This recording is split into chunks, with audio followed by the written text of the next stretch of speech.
You're listening to the Chain Clankers podcast with your hosts, Quentin Farris and Horacio Gonzalez.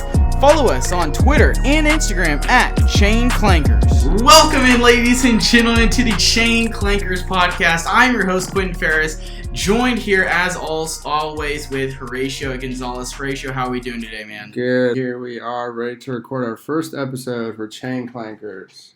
Yeah, man. So this is an exciting new disc golf podcast. This is something that we've been kind of discussing a lot. We're big disc golfers. We've really gotten into it lately, and have really found a passion for disc golf. And we kind of just want to be able to share our passion with other people, and kind of maybe teach some people along the way. Kind of show people what our journey through disc golf is like, and help you along your journey as well. We get it. Not everyone is a pro in this sport, and when you look at these pros, when you look at Paul McBeth, Simon Lizotte, Eagle McMahon, those kinds of people, so it's like, wow, this is incredible. How can I do that? That's something that we kind of want to go on that journey with you as well, and kind of learn together and learn to get better at disc golf, as well as provide some really fun, some entertaining content. So that's kind of the big gist of what our kind of podcast and YouTube channel is going to be about. So I hear you have some questions. Is that the case? Kind of just some questions for our listeners to kind of get to know us, and for us to kind of offer an idea of what we're going to be talking about, kind of where we would like to go with this episode. And to start us off, I guess the first question is going to be, how did you start your journey in disc golf? What kind of got you started? Who got you started? And then what kind of kept you there? What's kept you playing, I guess? A lot of people, they go play once in a while, and they don't come back. Yeah, no, that's a fantastic question. For myself personally, I started playing disc golf probably about 3 years ago, something like that. But I played it for one summer really, really hard. And then after that, I kind of didn't pick it up for a year and a half, 2 years. And once, COVID hit, really for my birthday, literally because the bars were closed, instead of going out, my girlfriend and I, we just went and we played disc golf. And that, kind of re-energized it. The course that we were playing on was really cool. It was really, really beautiful. So we really kind of got into it after that. Like a lot of people, I think. Yeah. And so then we really got into it. We started going dang near every single day. It was kind of just that, literally seeing yourself get better and having more fun while playing is always something that's really critical. At least it was for us. I know when I very first got started, I was more of an ultimate player myself. And then my boys and I, we just decided, let's go play disc golf one day, see how that is. And turns out that's a lot more fun, or at least it's a lot more fun in my eyes. And I'm a big fan about it. What about yourself, Horacio? How did you get into it? What's keeping you involved in disc golf now? What made you really stick to disc golf, I guess? Yeah, well, I gotta thank you. Definitely you and wife, sister were the ones that kind of introduced us to it. We were just bored, needed something to do. Very bored. A lot of stuff was closed because of COVID. It was a little toasty outside, but we were like, hey, got some discs in the trunk. That's true. Let's go slang some discs. Let's go slanging. And so we went out to the park, and we tried it out, and it's definitely tough, a little frustrating, kind of confusing at first, but it was definitely addicting. You can kind of see, even in your first time, after a few holes, kind of starting to get the hang of it, or kind of starting wanting to get better immediately. And I think that part is definitely addicting, or what gets people to come back. Mm-hmm. And I know for sure, I was kind of in a place where had work was pretty stable, pretty busy. And then other stuff on the side was not too much going on. Definitely needed something else to put my energy into, to go head on into and kind of learn and focus my time on. And disc golf just kind of came at the perfect time, and where I could see that I could put as much time and energy as I wanted to, and I would be able to improve. And that's kind of where we've been at. So for me, I started playing in March, April. So I've been playing for going on 4 months or so. But for the last 4 months, it's been every single day. I've maybe taken 5 days off total, 5-6 days off total of not playing, it's been every day because that's how much I've been just wanting to improve. I feel like that's a lot of people, and a lot of listeners could probably have similar stories, especially during this COVID stuff. Yeah. No, I completely agree, and I think that's a massive factor in why we did want to start this podcast was because, there are the people who are just now getting into disc golf because of COVID.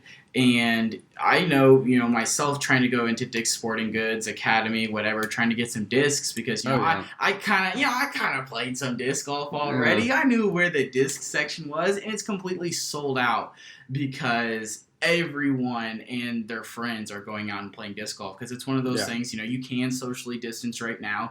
You can go out and just play with your friends and be outside and actually enjoy the great outdoors. And I think it's one of those sports where there's a slight learning gap where you kind of go from I'm just tossing this frisbee to I'm slanging some discs, you know what I mean? And once you kind of get to that, I'm slanging, that's when disc golf starts to get a lot more fun, and I really think that's how a lot of people end up getting hooked on it, which I think is specifically what happened to, both of us as well as, your wife and my girlfriend as well, that they were just out there to be out there because we were out there, and now I feel as though both of them are into it because they've seen themselves progress and they've gotten better. And I think that's, same thing with life and anything that you do, the better you are, and the more time and practice, you said you only took 5 off days in 44 months or however long it's been.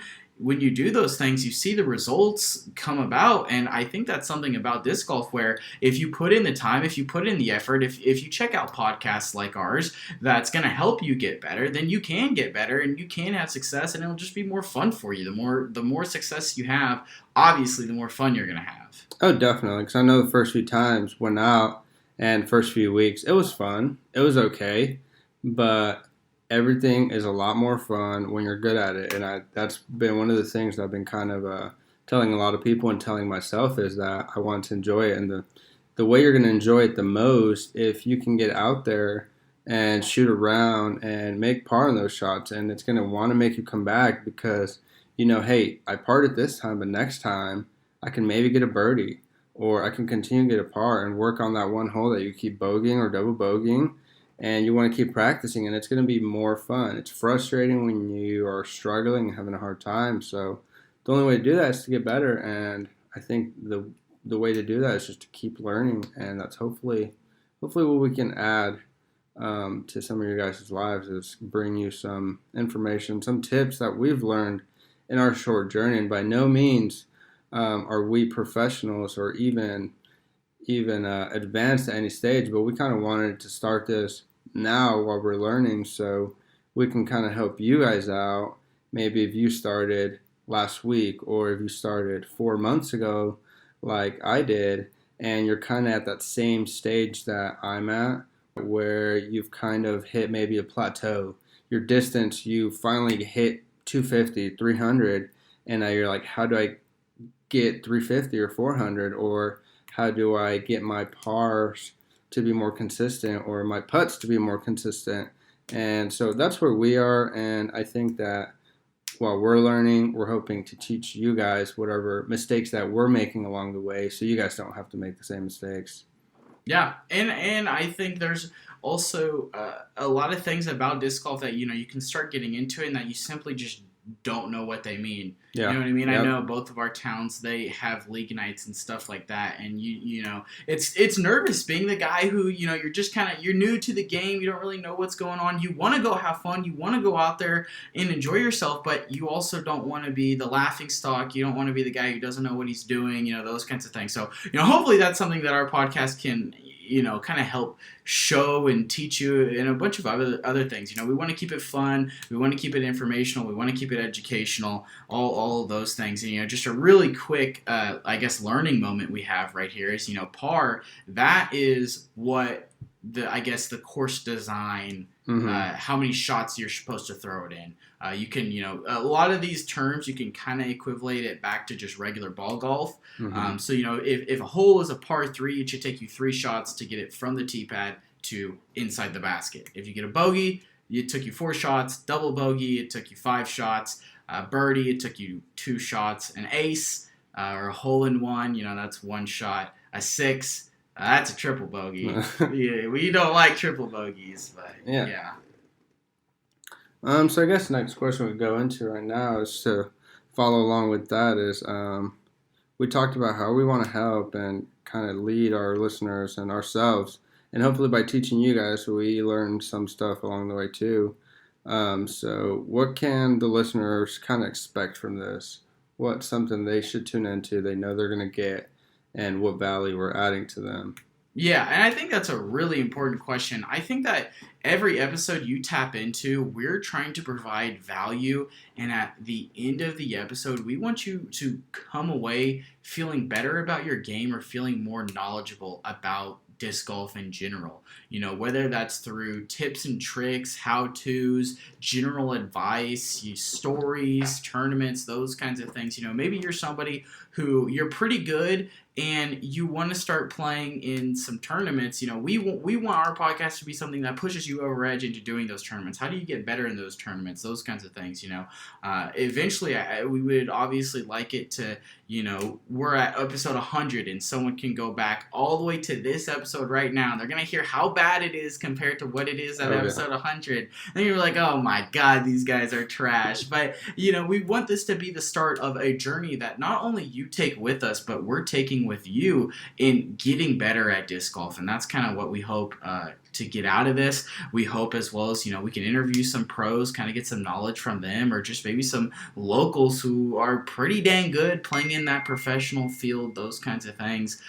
So I really feel as though that's a lot of the value we want to get out of this. Horacio, what would you say is, some of those big value drivers that you want the listeners to be getting out of our podcast? Yeah, I would say personally myself, one of the biggest things I would like to bring to people is to kind of maybe bring that middle ground between just out playing for fun with the boys or gals and the pros at the tournaments who are shooting these crazy scores, and kind of make a middle ground to where people are more comfortable with their game. I feel like it's a little unrealistic what some people are expecting for their game to be right off the bat. They're watching, you go on YouTube, and I know I did it, everyone does it. You go on YouTube, you watch some of the pro YouTubers, Simon, Brody, Paul, those guys going out and playing for fun, and they have those, the clickbait videos where it's like going for an ace run, and they're just going around throwing a mid or a putter 400 feet or just crazy stuff, and then you get frustrated because you're like, well, those guys are doing it, how come I can't do it? Or you even if you know the pros and you just started, you kind of still in the back of your head kind of make that standard. So I guess what we kind of do or want to do is make it a little bit more realistic, let you guys know that, hey, you're not struggling, this is just kind of part of the journey. You're gonna get better slowly, but we're gonna do it with you. And hoping, just to help you guys out and help you stick with it, because I think that's going to be the most important thing. Is if you really want to get better at this and make it something to where you can be winning those local tournaments or something, you're going to have to stick it. Those pro guys have been playing for years, and depending on how much work you want to put into it, it doesn't have to take you 10, 15 years. Yeah. Maybe you can cut that down in half and be able to compete with those guys, depending if you can not make as many mistakes or just some tips that you can learn that it took them 5 years to learn. If you can learn that a lot sooner in your journey and be able to get better quicker, that's something that hopefully we can help you guys with. I guess we can finish this off with just where people can follow us, what kind of stuff we're going to be putting out, and depending on what they're into, where they can look for that. Yeah, so there's a ton of different places where you can follow us. Hopefully right now you are listening to this podcast and you're either doing so on Spotify, you're doing so on Apple Podcasts, Google Podcasts. You could be doing it on YouTube. Having a little bit of video technical difficulties right now, so it might not be the prettiest YouTube video in the world, but I promise that they'll get better. So yeah, you can do so over there. You can do so at Chain Clankers, as well as follow us on Twitter, follow us on Instagram. It's the exact same thing, Chain Clankers. That's CHIANCLANKERS. Clankers. Yeah, so, you can follow us over there. We got a lot of good stuff going up. I know our Instagram, our goal is to post at least one picture every single day. And, a fun little series that we have is Name That Disc Monday, where we'll put up a disc and, fans try to guess that disc. We also try to put up some, just some videos of us, working on form, those kinds of things, some tournament highlights, different, little tips and tricks you can gain here or there, what's kind of going on behind the scenes, those kinds of things. And I think those are just things that will continue to grow as this podcast continues to grow. Our YouTube channel, I definitely recommend, if you're not subscribing, definitely subscribe. Turn the notification bell on over there, because we're going to have good content. We're going to have how-to series. We're going to have, how do you get better? How do you even play disc golf in the first place? Maybe you just stumbled upon this podcast and you've got zero idea what we're talking about. I'd be shocked and appreciated if you are still listening. But those kinds of things. We're gonna have tips and tricks. We're gonna have vlogs, different kinds of things like that. So I think those are kind of some of the things that people can expect, and where you can follow us at.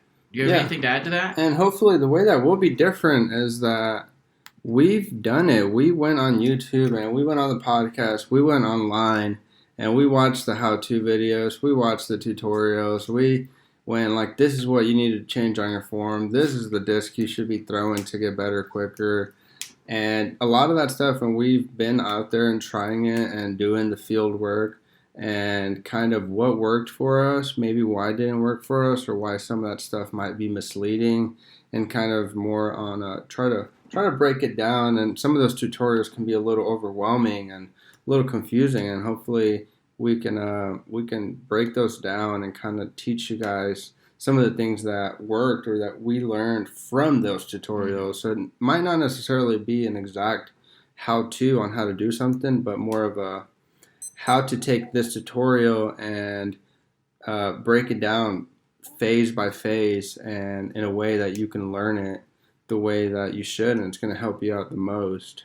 Yeah, because I think with that, you see pros or other people like that who will make those videos, but they're either outdated or there's someone who can throw 500 feet with a putter and they just don't get it. You know what I mean? Where we are like you, we do understand what it's like to not be able to even throw a driver 500 feet. So we want to take you on that journey of how to be able to do that. What's actually working for intermediate type players? What's not actually working for intermediate type players? Things that you can add to your bag, add to your game. And I think that's something that we have a unique ability to kind of make those takes on, since we aren't professionals. We are never going to sit here and be like, we are professionals. We know 100% what we're doing when it comes to disc golf. I'll be completely open and honest with you. We don't know everything about disc golf, but we are going to do our best to continue to learn and take you on that learning journey, whether it just be us continuing to develop our game or talking to professionals and giving you guys those tips and tricks. And I think through that, we're going to find a lot of value in this podcast, and we're going to be able to have a pretty good show for you guys on a weekly basis. Just to let you guys know, the kind of clankers you got behind the mic, give you guys a little insight on this niner that we just went and attempted to play.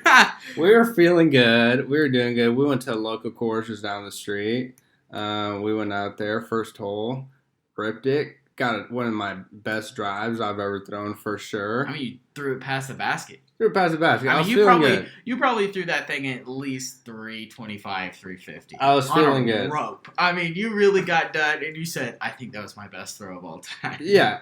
And I was ready for disc draft, to call my phone, even though I don't have my number.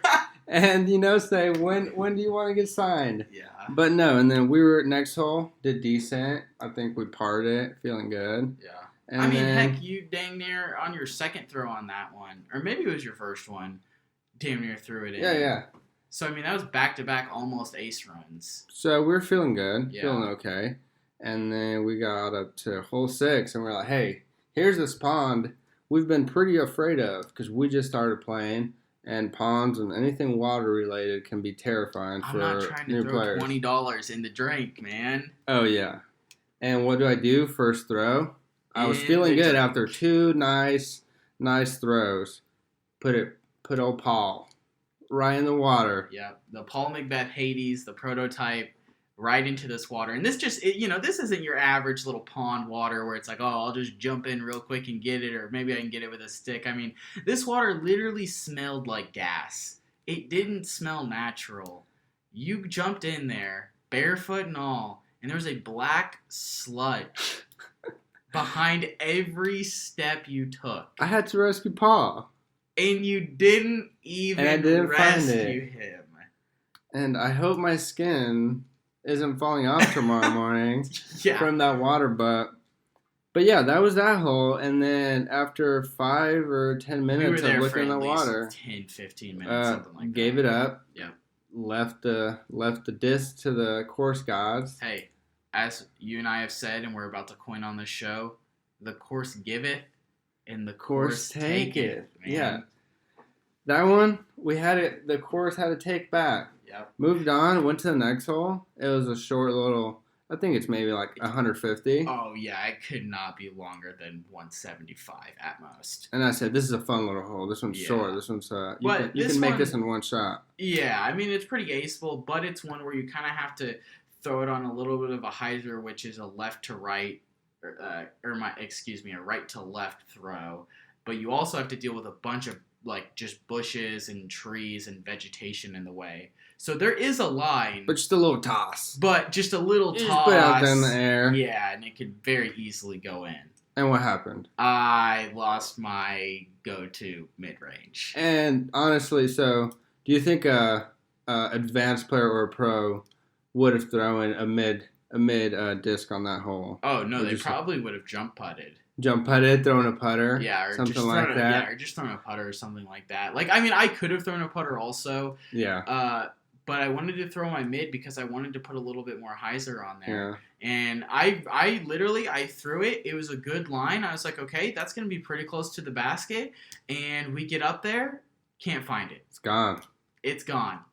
The vegetation took it. And just like with the Paul, it was getting a little dark. The course giveth and the course taketh, man. Ruthless. It was getting dark and we couldn't find it. It's still out there.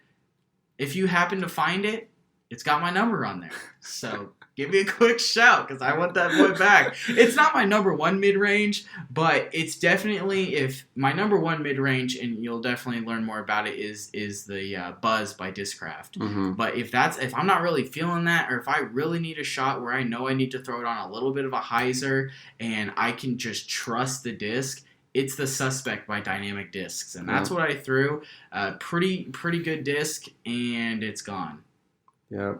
Hopefully someone finds it.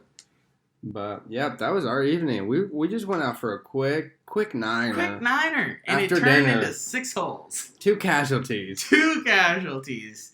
Oh man, that was tough. But yeah, guys, this is our podcast. This is the Chain Clankers. Hopefully you enjoyed this episode. This was just our first one. So it might not be the best, but I guarantee you one thing. We are definitely going to get better. This podcast is going to get better, and we're all going to learn something, and we're going to go on this journey together, and I'm super excited for it. Hopefully you guys are as well. Again, make sure you follow us on Twitter, Instagram. You can do so at Chain Clankers. Subscribe to us wherever you're listening, Spotify, Apple Podcasts, Google Podcasts, YouTube. Do it at Chain Clankers. And turn the notification bell on so you never miss another episode. Follow us. We'll always be tweeting out when episodes go live. And that's all I got. Yep. Horacio, do you have anything else? No, thanks for listening in. Thank you for your time. And hopefully you can get out there. Hopefully everyone is having a good day. You can get out there today and go Go clank some chains. Go clank some chain. Thank you for listening to the Chain Clankers podcast. Make sure you follow us on Twitter and Instagram at Chain Clankers and hit that subscribe button wherever you're listening to us from so you never miss another episode.